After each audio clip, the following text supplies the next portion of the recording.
예수님은 나의 왕, 나의 주인, 나의 생명이십니다.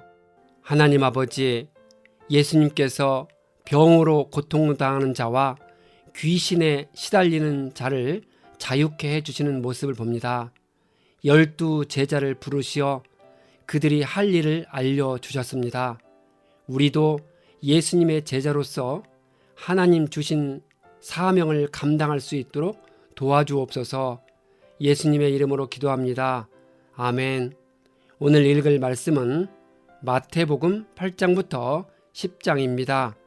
이 말씀의 핵심은 첫째, 예수님은 병든 자와 귀신 들린 자를 고치셨습니다. 둘째, 예수님은 마태를 제자로 삼으시고 맹인의 눈을 뜨게 하셨습니다. 셋째, 예수님은 12 제자를 부르셔서 이방인과 사마리아인의 고을에 가지 말고 이스라엘 집에 잃어버린 양에게 가라 명령하셨습니다. 8장, 예수님이 설교를 마치고 산에서 내려오시니 많은 무리가 그를 따랐습니다. 예수님은 나병 환자에게 손을 대시어 즉시 나병을 치유하시고 제사장에게 몸을 보여주고 예물을 주어 증거를 삼으라 했습니다.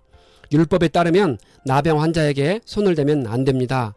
예수님은 접촉해서는 안 되는 자와 접촉하심으로써 자신의 권위가 율법의 문자적 권위보다 더 우월하다는 것을 나타내 보이셨습니다. 예수님이 가버나움에서 중풍병 걸린 종을 둔 한 백부장을 만났습니다. 예수님이 백부장의 말을 듣고 직접 가서 고쳐준다고 하였습니다. 백부장은 주님을 자기 집으로 모셔드릴 만한 자격이 없다고 하며 명령만 해달라고 요청했습니다. 예수님은 백부장의 대답을 들으시고 이방인 장교가 대부분의 유대인들보다 영적으로 더 깨어있다는 사실에 놀라셨습니다. 이와 반대로 예수님은 유대인들의 믿음이 예상 외로 극히 부족하다는 사실을 알고 이상히 여기시고 놀라셨습니다. 예수님은 많은 사람이 하늘나라에서 아브라함과 이삭과 야곱과 함께 잔치 자리에 앉을 것이지만 이 나라의 시민들은 바깥 어두운 데로 쫓겨나서 거기서 울며 이를 갈 것이라 합니다. 그리고 예수님은 백부장에게 가거라, 내가 믿은 대로 될 것이다 라고 말씀하셨습니다. 바로 그 시각에 그 종이 나았습니다. 예수님은 베드로의 장모를 고치셨습니다. 예수님은 말씀으로 귀신을 쫓아내시고 또 병자를 모두 고쳐주셨습니다. 이렇게 하여 예언자 이사야를 통해서 하신 말씀이 이루어졌습니다. 예수님은 자신을 따르겠다고 결단하는 율법학자에게 값비싼 대가를 치르게 될 것이라고 합니다. 예수님은 죽은 사람의 장례는 죽은 사람들이 치르게 두어라고 합니다.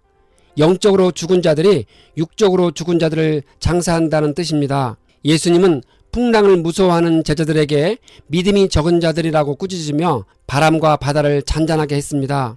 이것을 본 사람들은 이분이 누구시기에 바람과 바다까지도 그에게 복종하는가라고 말했습니다. 그들은 하나님만이 하실 수 있는 일을 예수님이 하시는 것을 보고 놀란 것입니다. 예수님이 가다라 지방으로 가시다가 귀신 들린 사람을 만났습니다. 귀신들은 하나님께 대항한 천사장이었던 사탄을 쫓아 함께 타락한 악령들입니다. 주문을 외우고 마법을 행하는 이들은 귀신을 숭배합니다. 귀신은 몇 가지 이유에서 하나님과 인간의 적입니다. 첫째, 귀신은 폭력적이고 사악합니다. 둘째, 귀신은 때로 질병을 일으킵니다. 셋째, 귀신은 도덕을 붕괴시킵니다. 우리는 악령의 세계를 기웃거리거나 주술적 행위에 관심을 갖거나 그러한 느낌을 주는 물건에 유혹받아서는 안 됩니다. 예수님은 귀신을 쉽게 압도하셨습니다. 그래서 우리는 오직 예수님의 이름을 의지하여 귀신을 물리쳐야 합니다. 귀신들은 예수님이 자신들을 괴롭힌다고 말합니다. 귀신들은 돼지들 속으로 들여보내 주길 간청했습니다. 예수님이 그렇게 하도록 허락하셨고 귀신들이 사람에게 나와서 돼지들 속으로 들어가니 물속에 빠져 죽었습니다. 왜 귀신들은 돼지떼 속으로 들어가기를 원했을까요? 사악한 존재인 귀신들은 돼지떼 속으로 들어가 돼지떼를 몰살시켜 버림으로써 물질적인 손해를 입은 그 지방 사람들이 예수님을 배척하기를 바랐을 것입니다. 돼지를 치던 사람들이 읍내에 들어가 그 일어난 모든 일을 말했습니다. 온 읍내 사람들이 예수님에게 와서 자기네 지역을 떠나달라고 간청했습니다. 9장 예수님이 마을로 돌아오셨을 때 사람들이 데리고 온 중풍병 환자에게 작은 자야 안심하라 내 죄가 용서받았다라고 하셨습니다. 율법학자 몇 명은 속으로 예수님이 하나님을 모독한다고 생각했습니다. 예수님은 그들의 생각을 아시고 내 죄가 용서받았다는 말과 일어나서 걸어가거라는 말 중에 어느 쪽이 더 말하기 쉬우냐고 물었습니다. 예수님은 죄를 용서하는 권세를 가지고 있으셨습니다. 인간의 죄를 사하는 일은 오직 하나님만이 하실 수 있는 일입니다. 예수님은 하나님의 아들로서 동일하게 죄 사함의 권능을 가질 수 있었습니다. 예수님은 중풍병 환자에게 일어나서 내 침상을 거두어 가지고 집으로 가거라 라고 하셨습니다. 사람들은 그 일을 보고 두려워하며 이런 권한을 사람들에게 주신 하나님께 영광을 돌렸습니다. 예수님이 길을 가다가 세관에 앉아있는 마태에게 나를 따라오너라 하시니 그가 예수를 따랐습니다. 언제나 제자가 예수님을 먼저 선택하고 따르는 것이 아니라 예수님이 부르시고 택하셨습니다. 우리도 예수님의 부르심에 따라 살아가고 있는 것입니다. 예수님 당시의 세리는 로마 정부를 위해 세금을 거뒀던 사람들입니다. 유대인들은 자신들을 지배하고 있는 이방 제국을 위해 동포의 혈세를 거두는 세리들을 무척 미워하고 멸시하였습니다. 세리들은 자신들의 배를 불리기 위해 종종 더 많은 세금을 거두었습니다. 심지어 어떤 세리들은 큰 길에다가 야외 사무소까지 차렸습니다. 그래서 사람들은 가던 길을 멈추고 그들이 나르던 물건에 대해 세금을 내야 했습니다. 예수님이 집에서 음식을 드시는데 많은 세리와 죄인이 와서 예수님과 그 제자들과 자리를 같이 하였습니다. 바리새인들이 예수님의 제자들에게 주님이 왜 세리와 죄인과 어울려서 음식을 드시는지 물었습니다. 예수님은 그 말을 들으시고 건강한 사람에게는 의사가 필요하지 않으나 병든 사람에게는 필요하다고 하시며 예수님이 의인을 부르러 온 것이 아니라 죄인을 부르러 왔다고 하십니다. 그때 요한의 제자들이 예수님에게 자신들과 바리새인은 자주 금식을 하는데 예수님의 제자들은 금식을 하지 않느냐고 물었습니다. 예수님은 혼인잔치의 손님들이 신랑이 자기들과 함께 있는 동안에 슬퍼할 수 있느냐? 그러나 신랑을 빼앗길 날이 올 테니 그때는 그들이 금식할 것이라 합니다. 예수님은 생비의 조각을 낡은 옷에다 대고 깁는 사람은 없다. 그렇게 하면 새로 된 조각이 그 옷을 당겨서 더욱더 크게 찢어진다. 새 포도주를 낡은 가죽 부대에 담는 사람은 없다라고 하십니다. 새 포도주의 강한 발효성 때문에 낡은 가죽 부대가 터져버리기 때문입니다. 낡은 부대는 유대교의 체제를 말하고 새 포도주는 천국 복음을 가리킵니다. 역동적인 천국 복음인 새 포도주가 낡은 유대교의 전통과 관습인 낡은 가죽 부대에 담겨질 수 없다는 것입니다. 예수님은 12년 동안 혈루병을 앓고 있는 여자가 옷자락을 만졌을 때 그 여자를 보시고 따라 내 믿음이 너를 구원하였다라고 선포하시니 즉시로 나았습니다. 예수님이 그 지도자의 집에 이르러서 그 소녀는 죽은 것이 아니라 자고 있다고 하셨습니다. 예수님이 죽은 자를 가리켜 잔다고 한 것은 죽음에 대해 성경의 완곡한 표현이면서 동시에 예수님이 재림하실 때 믿는 자들이 죽음에서 일어날 것이므로 믿는 자들에게 있어서 죽음은 잠시 자는 것 이상의 심각한 의미를 지닌 것이 아니므로 이처럼 잔다고 말했을 것입니다. 그들이 예수님을 비웃었지만 그 소녀의 손을 잡으시니 그 소녀가 벌떡 일어났습니다. 이 소문이 그 온 땅에 퍼졌습니다. 예수님은 눈먼 사람 둘의 눈을 뜨게 하셨습니다. 왜 예수님은 자신의 이적을 알리지 말라고 엄히 경고하셨을까요? 사람들의 오해를 방지하기 위함이었습니다. 만일 예수님이 베푼 놀라운 이적이 널리 알려질 경우 그 당시 메시아를 간절히 기다리고 있던 유대인들은 예수를 육신의 질병을 치료해주고 로마에 압제하여서 자신들을 구원해줄 정치적 메시아로 떠받들 우려가 있었습니다. 그렇게 되면 영혼 구원을 위한 메시아의 십자가 사역이 크게 방해받을 수 있었기 때문에 예수님은 크게 들떠있는 자들에게 이적을 소문내지 말 것을 엄중히 경고하셨던 것입니다. 그러나 사람들은 예수님의 소문을 그 온 지역에 퍼뜨렸습니다. 그 후에 예수님이 귀신 들린 사람을 치료해서 말하게 했습니다. 놀란 사람들이 이런 것은 이스라엘에서 처음 보는 일이다 라고 말했고, 바리새인은 그는 귀신의 두목의 힘을 빌어서 귀신을 쫓아낸다고 말했습니다. 예수님은 모든 도시와 마을을 두루다니면서 유대 사람들의 여러 회당에서 가르치며 천국 복음을 선포하며 온갖 질병과 온갖 아픔을 고쳐주셨습니다.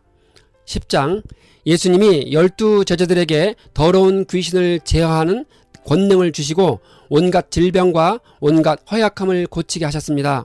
12 사도는 베드로와 그의 동생 안드레와 세베대의 아들 야고보와 그의 동생 요한과 빌립, 바돌로메, 도마와 세리 마테와 알페오의 아들 야고보와 다데오와 열혈당원 시몬과 가룟 사람 유다입니다.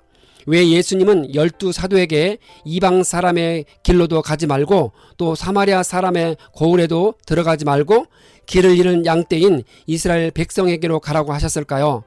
예수님의 의도는 그들을 복음 전파에서 제외시키는 것이 아니었습니다.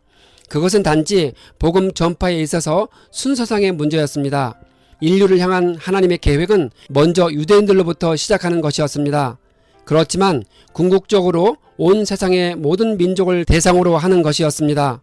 그래서 후일 승천하시기 전에 예수님은 제자들에게 복음을 들고 온 땅의 모든 민족에게로 가라는 지상 대명령을 주셨습니다. 예수님은 제자들에게 천국이 가까이 왔다라고 선포하라 했습니다. 제자들도 병든 자를 고쳐주며 죽은 사람을 살리며 귀신을 쫓아내라는 명을 받았습니다. 예수님은 제자들에게 거저받았으니 거저주라고 하십니다. 예수님은 전도를 떠나는 제자들이 먹을 것에 대해 전적으로 하나님께 의존하기를 바라셨습니다. 그래서 돈을 가지고 다니지 말고 속옷 2벌과 신과 지팡이도 지니지 말라 하셨습니다. 하지만 예수님은 이를 모든 복음 전도자들이 따라야 할 전례로 삼지 않으셨습니다. 후일 사도 바울은 아무런 오해 없이 복음 전도를 하기 위해 자비량으로 사역하기도 했습니다. 예수님은 제자들에게 아무 고을이나 아무 마을의 집에 들어가서 평화를 빌어주고 인사를 하라 합니다.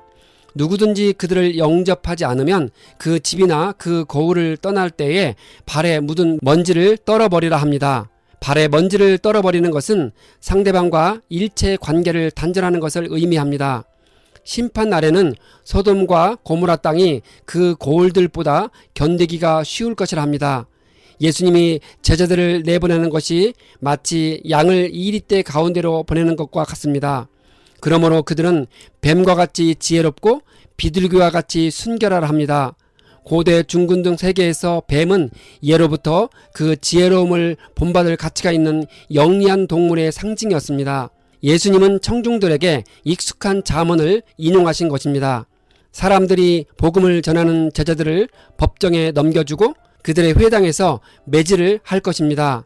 제자들은 예수님 때문에 총독들과 임금들 앞에 끌려나가서 서게 될 것인데 무슨 말을 어떻게 해야 할지 걱정하지 말라 하십니다. 그들 안에 있는 성령님이 무슨 말을 어떻게 해야 할지 가르쳐 주실 것이기 때문입니다. 앞으로 형제끼리, 아버지와 자식끼리 서로 넘겨주고 죽일 것이라 합니다.